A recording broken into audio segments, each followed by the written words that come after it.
Les 1001 nuits, traduit par Antoine Galland, tome 1er, nuit 75. La sultane des Indes ayant été réveillée par sa sœur Dinarzade à l'heure ordinaire, elle prit la parole et l'adressa à Schahriar. « Sire, dit-elle, le calife ne s'ennuyait pas d'écouter le grand vizir Giafar qui poursuivit ainsi son histoire. On enterra donc, dit-il, Noureddin Ali avec tous les honneurs dus à sa dignité. Bedreddin Hassan de Balsora, c'est ainsi qu'on le surnomma à cause qu'il était né dans cette ville, eut une douleur inconcevable de la mort de son père. Au lieu de passer 1 mois selon la coutume, il en passa 2 dans les pleurs et dans la retraite, sans voir personne, et sans sortir même pour rendre ses devoirs au sultan de Balsora, lequel, irrité de cette négligence, et la regardant comme une marque de mépris pour sa cour et pour sa personne, se laissa transporter de colère. Dans sa fureur, il fit appeler le nouveau grand vizir, car il en avait fait un dès qu'il avait appris la mort de Noureddin Ali. Il lui ordonna de se transporter à la maison du défunt et de la confisquer avec toutes ses autres maisons, terres et effets, sans rien laisser à Bedreddin Hassan, dont il commanda même qu'on se saisit. Le nouveau grand vizir, accompagné d'un grand nombre d'huissiers du palais, de gens de justice et d'autres officiers, ne différa pas de se mettre en chemin pour aller exécuter sa commission.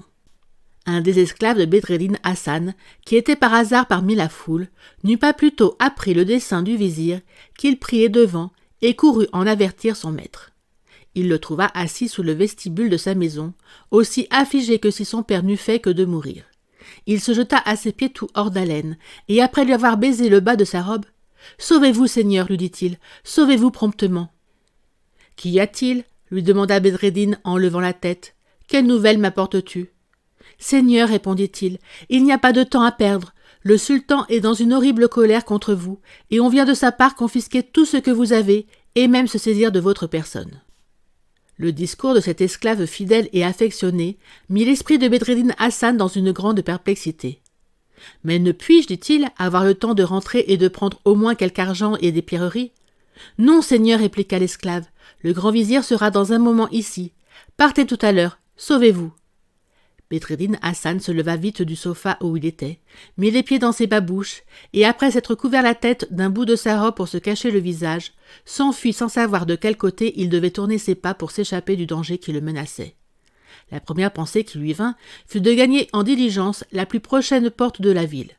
Il courut sans s'arrêter jusqu'au cimetière public, et comme la nuit s'approchait, il résolut de l'aller passer au tombeau de son père.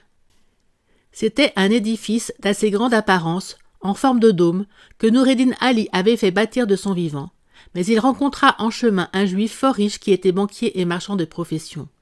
Il revenait d'un lieu où quelque affaire l'avait appelé, et il s'en retournait dans la ville. Ce juif, ayant reconnu Bedreddin, s'arrêta et le salua fort respectueusement. En cet endroit, le jour venant à paraître, imposa silence à Scheherazade, qui reprit son discours la nuit suivante. Merci d'avoir écouté cette vidéo. Si cette vidéo vous a plu, vous pouvez vous abonner gratuitement à la chaîne Coin Livre Audio. N'oubliez pas de liker avec le pouce vers le haut. Vous pouvez aussi me laisser un commentaire. À bientôt.